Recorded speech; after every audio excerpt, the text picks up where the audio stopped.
KITALO. KITALO. Bwatyo Becky. Dobozi. Bwatyo Becky waffe bwalabise tuba tumwagala nnyo nekyekana Katonda adda mwagala otusinga tugezaako kye tusobodde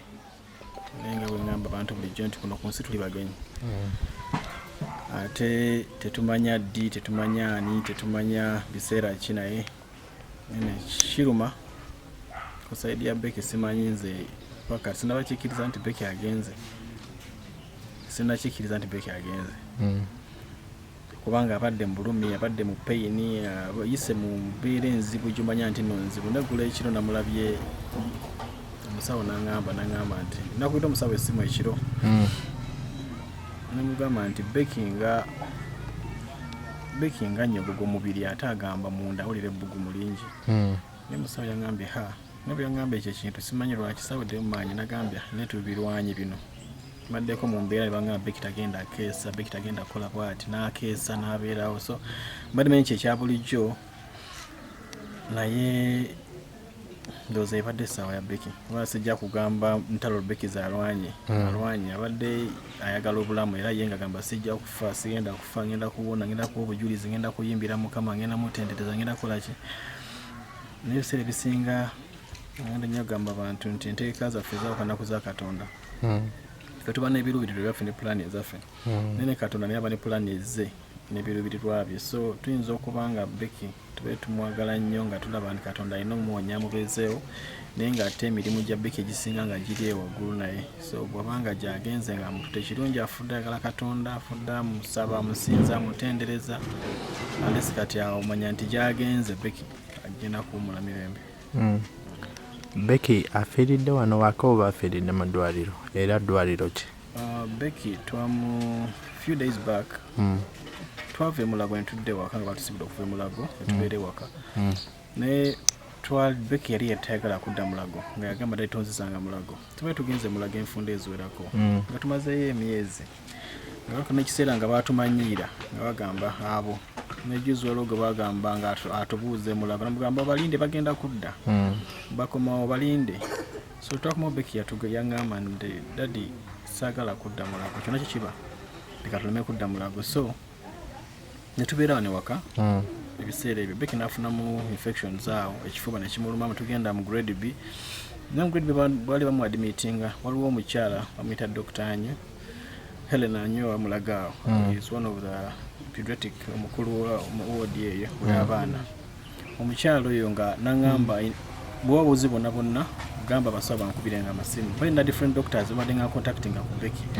ngamba kubira amasimu ne mbabuuza about Becky ne bampa advice so twamutwala mu grade B ne tubeerayo okozaali ennaku nga 2 naye nga the expenses were high charges na biki ne tugamba nti ate nga tulaba ebisinga wane waka mbadde managing Becky nga ninga ina akalwaliro waka oxygen nga nazigula makerenda buli kimu ng'ebiseera ebisinga kinetagisa eddwaliro bukugu busingako bwe siina so twagenda mulira mukolako ne bamujjanjaba netwe eddagala naye tugamba kisokala asobola okudda ewaka ne tukomayo waka tubadde waka few days ndibadde naffe twaba mu grade B badde wayiseewo ndowooza wiiki ng'emu Becky yatandika n'ekifuba always kibadde ekifuba kimutawaanya engeri gy'alina amawugwe nti amawugwe galwala yafuna TB n'amukosa amawugwe Becky bamuzaana obulwadde bwa siriimu mama we n'atamufaako mutandisa ddagala nga bukyali so obulwadde bwa siriimu buleeta endwadde nnyingi so n'afuna TB n'amukosa amawugwe n'amukosa twamugiba TB emirundi 2 naye TB n'awona yadde yawona n'amulekera enkovu z'omu mawugwe ezo so mwabadde nga twava wano netugenda mu grade B batusibula ntukomayo waka tubadde waka ennaku ziizo Becky n'afunamuko fe ntugamba kyekya bulijjo Becky eyo nga nsula ntula nze nebaka ne Becky wansi ku mufalisaamu naye nga nsula ntula buli kikolina okusula nga omulaba nga omukeberako oxygen n'okusula nga ali mu nnyindo abadde nga oxygen okumala ebiseera ebyo nebisinga abadde mu bulwadde naye nga mulaba tujja kimanaginga ze embeera eza bulijjo naye recent yagenze n'akolola nnyo nali ngenze Kampala eyo ne bankubira essimu mbadde nanga za ambulance nate nga ku standby ne bangamba Becky ono alinga akolodde nnyo ate asesema ne mbagamba tetumulekaawo kansindika ambulance nange ndi mukubo kabina sindika ambulance nenkuba ku grade B essimu ne bangamba bwali budde bwa kiro bagamba asaawa zino basawo ne bagamba muddusa ekisubi ntumutwala ekisubi bwe tumutuusa ekisubi abasawo ne bajja naye omusawo yasooka omutukako n'amukeberako n'aŋŋamba nti nalaba atemya ku munne namugamba ono mumugyewo wano so ne batugamba tugenda baso olugenda bali faaro tubasindika Kiruddu konze temusindika Kiruddu katudde Mulago kubanga bwe busobozi bwe tulina twesobola gamba genda muri olisinga Mulago nga katugende Mulago batuze Mulago gye twali naye twagenda Mulago Becky nga alina koofu ng'akolola nnyo ng'akolola ne muvaamu n'ebyovu so nendowooza nti maybe kijja genda kubanga mbeera zibaddewo naye twabadde Mulago twasuzeeyo that night twasulayo nga Becky ng'ali bubi ng'alaaja na pain mu kifuba tasanyo kaaba ekifuba pain yo mu kifuba amawugwe ng'akaaba ko nasula nyimiridde kiro kiramba nga anneesigamye mu kifuba bw'ati nga tayagala kwebaka naye nga nakuneesigama nanga leka neesigamye mu kifuba kyombeere wano konze kale nensula nga nyimiridde the whole night kati yesterday Becky n'abeerawo ne tusiibawo awo n'aba ng'ali awo naye nga teyeeyagala naye nga waali nga tusaba tukola ki then ekiro zaweza essaawa nga 4 Becky bwe namuwulidde nga temperature y'omubiri gwe yawuka n'ey'omunda aŋŋamba munda alina ebbugumu atuuya na tumwambule tumunaaze naye nga mukwata ku mubiri nga nnyogoga nnyo omusawo n'ajja n'amupimako n'amugamba naye omwana nga nnyogoga nnyo ono kofa ate agamba awulira omuliro anakwidde omusawo n'aŋŋamba so bwe yaŋŋambye ekyo nsobola omuntu alinga Becky kyeyakoze twasabye ne Becky ne always aba asaba atera nnyo okwesabira Becky teyeesabidde eggulo Becky teyasabye Saala nga yeesabira yasabye Saala nga asabira ffe nanga dadi nkusabira dadi jjajja abantu bonna n'ab'omu woodi muno mwonna n'abali mu ddwaliro bonna abalwadde mbasabira bawone bave wano bagende bawone mu Saala gyasesenga Becky asaba nze nsinga okusaba abadde nga asaba n'ensirika ye n'alidinga essaala naye teyeesabidde yasabidde buli omu naga buli omu naye nga mulaba n'amaaso na buli kimu nga ndaba agugumuka bw'abaawo n'agugumuka agezaako okutunula bulungi naye nga amaaso tegakyala bulungi ewe nadde maze okukitegeera nti Becky alabika takyasobola kimekinga kyamberedde kizibu nnyo okuddamu okuyita mu moments eziddako awo kubanga mumanyi era mumanyi bw'abeera ng'ali mu pain nagambye omukadde mbadde nga mbeera naye mu ddwaliro naye nga mumanyi nsaba obeerewoko wano obeerawoko ku Becky wano kansooke mbeeko ne bwe neesigama byankubidde si musanga 8 nga nawendi ogw'ekiro banavudde mu ddwaliro saaza dde nga zigenda mu 5-6 nankubidde si musanga 8 naye amasimbu yankubidde natidde okukwata essimu ye nadde nkankana bukanye nga njiraba nankubidde essimu naye nti ogikwata nankubidde essimu ku ssaawa nga 10 n'egikwata nagamba Becky alabika agenda Becky alwana agenda nemugamba nadde nakitegedde nti Becky tusinzira ku nadde mulabye nga ndaba kisigaliza Katonda naye nga so bwe natuuse ku makya nayinza okutuukawo era abadde zibadde essaawa 11 awo n'ekintu era mu 12 olutuusewo era nsanze Becky nga asika gw'enkomerero nga kutuka naye nga kyenebaza Mukama nti afudde musanyufu esinga bw'ofiira mu Katonda bw'ofanga obadde ddala wesize Mukama ofa oli musanyufu afudde musanyufu eva makya abadde mu bulumi yayise mu bulumi Becky bwe yayiseemu for sure simanyi ku nsi ya Mukama omuntu asobola obugumiikiriza abadde ne mu ddwaliro mwonna bamumanyi era bonna abasawo bakaabire baga omwana abadde mugumu mwana adde atya Katonda abadde mugumu mwana adde atya Katonda Becky abadde mugumu naye Katonda leka bw'atyo bwe yasazeewo afiiridde ku myaka emekaso kusinziira ku Becky nze maze ne Becky emyaka 2 bwe namufuna naye afiiridde kusinziira bwe namufunira banga lyembadde nze mbala ne birthday zenkuziza recently twakakuza birthday ya Becky y'emyaka 10 ya twakagikuza recently wano era twagikuliza wano y'emyaka 10 so gye myaka gyafiiriddeko moment ki zosobola okujjukira zogamba ngenda ku misinga omwana ono okuddako Katonda emabega Becky bwe namusangira alina ekintu kimu nti Becky nga ye tosobola mulaba n'ogenda nti olw'omulabako abadde alina aliko kisa kya Katonda nti tosobola muvaako olw'omulabako bayala kusigala naye ng'oyogera naye ng'omubuuza the first time I saw Becky nasikirizibwa okuddayo neera naye mba ngenda mu ddwaliro emirundi nga 3 olunaku nva ku mulimu ku makya ntwalayo breakfast ku ssaawa 6 n'enziruka ne ngendayo okwo akawungeeza ekyolunyuka buli mulenga n'ensiba ne Becky mu ddwaliro nga oba naye olina moments z'ofuna naye nga yadde ali mbulumi ne bw'atandika okusaba bw'atandika okuyimba Becky ng'ayiwula oluyimba lunaku lumu n'alukwata n'aluyimba atandika okuyimba so those moments za Becky tuba ntula mu simu yange naye nga sinza nakuddamu kulaba moments za Becky na video bina recording nga naye ng'ayimba asaba atendereza Becky abadde ayagala obulamu kyembayinza okugamba nti abadde ng'agamba sijja kufa Katonda wange anjagala ajja kunkuuma abantu bagamba ngenda kufa naye sijja kufa ngenda kuwa obujulizi naye sijja kulima nti nyinza sijja kwemulugunya eri nkola ya Katonda kubanga yasigaza obuyinza n'amaanyi naye ate okwagala kwe kulina okukolebwa so bw'abanga Becky yasaba nakkiriza mbu tajja kufa nakkiriza mbu ajja kuba mulamu n'asinza n'asabiranga abantu n'akola ki naye Katonda asazeewo n'amutwala well Becky wano we tuli bwe nali namuleeta wa mama wange bwe tumujjanjabira bukya twava e-Fort baba tusibudde mulamu bwe tubeeranga wano naye Becky wano tugenda kusulawo kiro kya leero enkya tukeere tugende Fort Portal so agenda kuzikibwa Fort Portal Kagote eyo ewabeera omukyala omukadde eyankubira essimu ng'asanze Becky n'agamba nti mwana wali omwana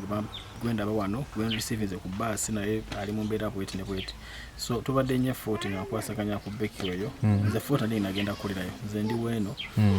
family yange eri eno naye nagenda kukolerayo gye nasangira Becky 2 years back nenkwatagana naye omukyala tuwe tukwatagananga naye for all that period of time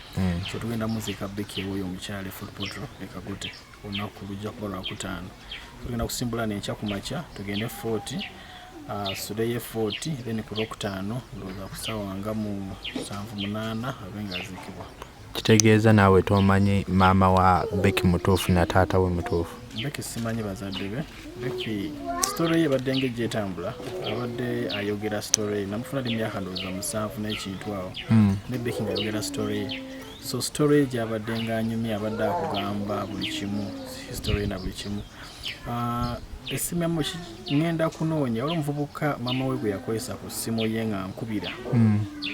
naye omuvubuka ngenda gezaako nakubya essimu ye ku makya nga njala mutegeeza agambe maama we bamulabyeko kubanga mwali Masaka mu Nyindo gye baŋŋamba gye nisimulaba nkagenda bwafaanana naye nandiyagadde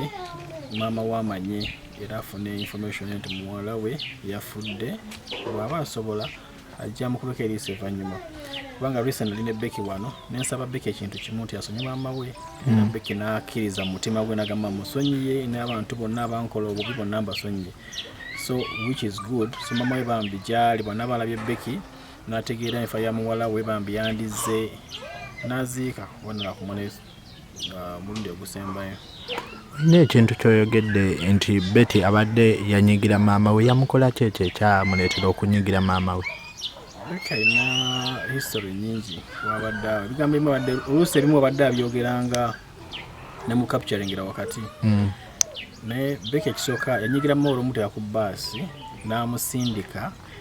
gy'atamanyi ate nga mwana muto ku myaka gye kuba Becky akunyumiza nagamba yamutera ku bbaasi n'amulimbalimba nti gy'ogenda olina kusangayo abazungu abagagga abagenda okuweerera bakutwale mu ssomero osome naye nasuubiza Becky ebintu nga byamusuubiza ajja bifuna naye simanyi lwaki kano takkiriza Becky kufuna bintu ebyo kubanga kyandibadde kyandikoze nze kyaninkoledde singa Becky mwe byamusuubiza nze nagamba Becky bwe byakusuubiza yamusuubiza nje nkusindika ogenda kusangayo abagagga abazungu balina ssente bagenda kukuweera alina kutwala mu masomero ogenda kusoma ogenda kubeera bulungi n'aba ne hope eyo n'amugyiwaka namutwala namutwala ku bbaasi ya linki n'asasula konda nawa Becky ekicupa kya soda kimu bwekiti n'amugamba nti nja Becky nga tamanyi agenda okulamu ng'asigadde gwe bwa bbaasi ng'amusiibula ekintu Becky kyamunyiiza nkisigala ku mutima aga maama n'atajja nakundaba gye yaŋŋamba okugenda okuva olwo teyajja nakumulaba gye yamusindika n'okeera kumwana namusindika ali ati ate nga yamusindika nga Becky mulwadde nnyo ng'alina sikini yabutuka yenna ng'alabika bubi nnyo naye maama we ebintu ebimu ku byanyiiza Becky then nekirala Becky ndowooza maama we nga bumanyi abakyala yafumbirwa mu maka amalala ndowooza nga bw'onoofumbirwa n'ojja n'omwana omulwadde Becky yalinga tortured nnyo gye yagendanga ne maama we. Omusajja ngamba juzi omusajja yankubisanga wayoyo baganda ba maama bankolanga byonna bino. Story ya Becky mpanvu ate eri so hurting. So bw'ogiwuliriza yonna ebadde ekaabya amaziga era ng'eruma. Ebiseera ebisinga mbadde postinga about Becky naye nga ebintu ebimu sipostinga bibadde bikwasa ennaku nga biruma nnyo omwana omutongo oyo kuba nti yayita mu mbeera ezimu z'olaba nga tezikisaana ze tezimugwana. So ate okuba nti ate Mukama tamulese kubeerawo witnessinga nakuwa bujulizi kyekigenda okusinga okunnuma nze nti at least bw'abanga Becky yayita mu byayiseemu yandisigaddewo na testifyinga naawe obujulizi naabo n'abantu abamukola bamukola n'abamugambanga nti ogenda kubeera bwoti ne bwotogenda kuwona togenda kukola bwati. Becky yandibaddewo na testifyinga naawe obujulizi ye yandibaddewo. Ekyo kyengenda okusigala nze nga neebuuza Katonda nti at least ngenda nsaba Katonda buli kimu okinkoledde kyenkusaba nenkusaba ekintu kimu ekisembayo ono omwana muleka abeerewo. That's all I wanted. Becky abeerewo sina kira kyenjagala nga Mukama byonna obimpadde family yange abaana balamu na buli kimu leka Becky abeerewo at least akuweera obujulizi kubanga ekitiibwa tekidda gye ndi kidda eri Katonda. So kyonna kyonna ekyandibaddewo Katonda yabatwala that Gloria nona sinze ng'omuntu. So nasaba Katonda naye nga bwe ngambire tusana kwemulugunya namu questioninga Katonda sigala Katonda. So nze nagambye kamwebaze nga bw'agamba nti mu buli mbeera munneebaze era mu buli mbeera ebaze Katonda. So yadde embeera nagitaddewo nze ngenda mwebaza nga nze nti kyonna n'okuleka Becky n'abeerawo kakabanga kabaddewo ekitiibwa kimuddire. Maama amawulire agafunye. Maama we I'm not sure amawulire agafunye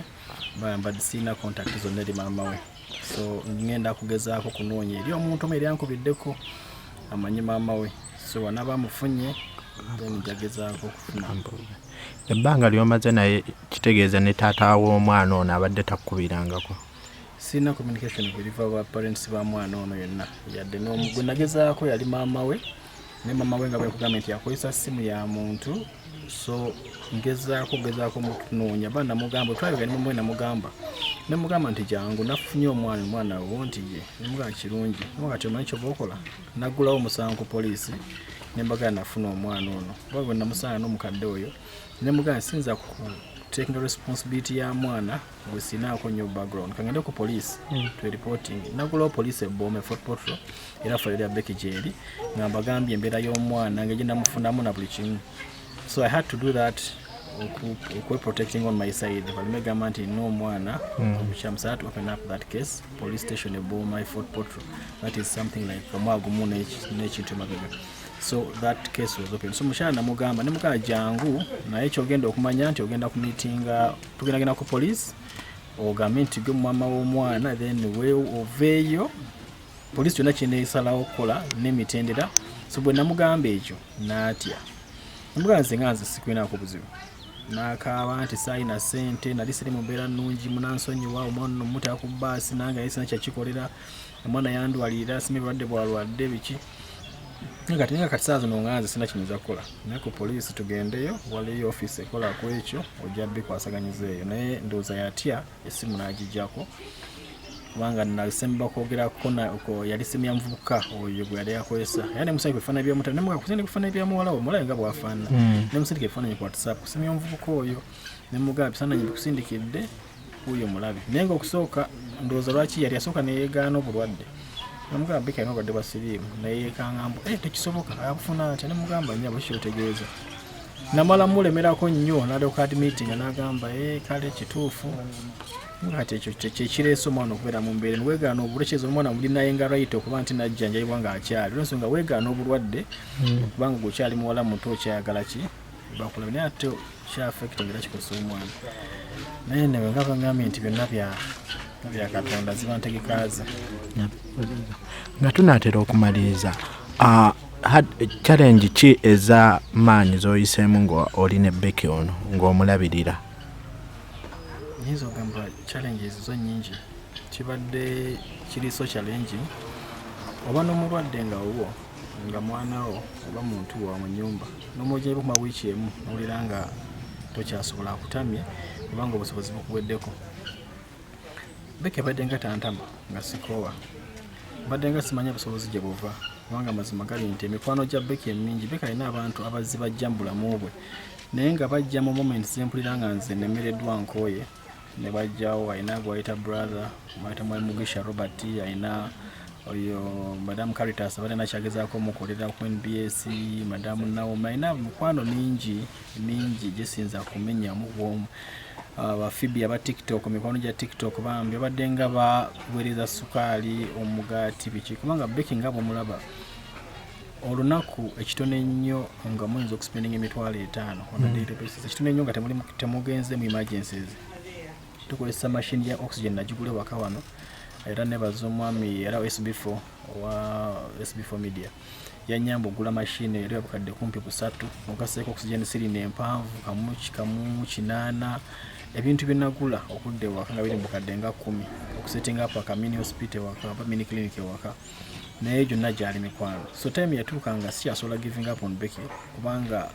emikwano gye gibadde nga ebweru eyo nga baagala okumanya ali atya alidde ki akoze eki so challenges zibadde nyingi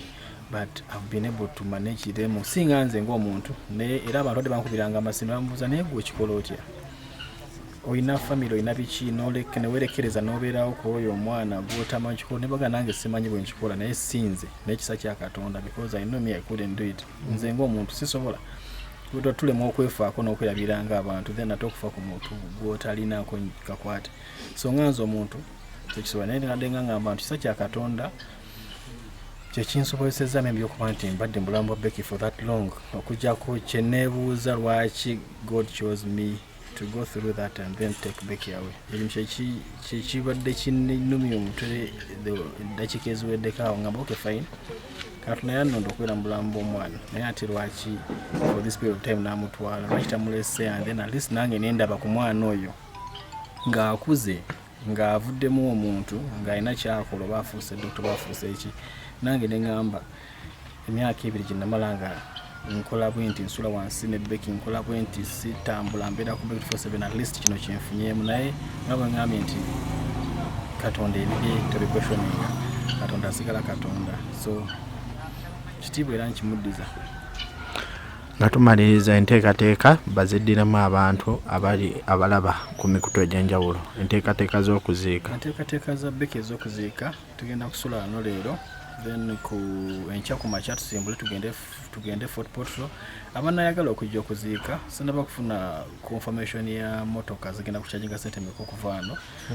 okutuuka Fort Portal but soon tujja kufuna information eyo tubenga bisharinga n'abantu banagala okujja okuziika naye okuzigenda bera kwa Friday sinkya enkya tugenda ku transportinga body tugitwale Fort Portal esuleyo then on Friday otujja okuziika Fort Portal amanya agange nseeru yirika alana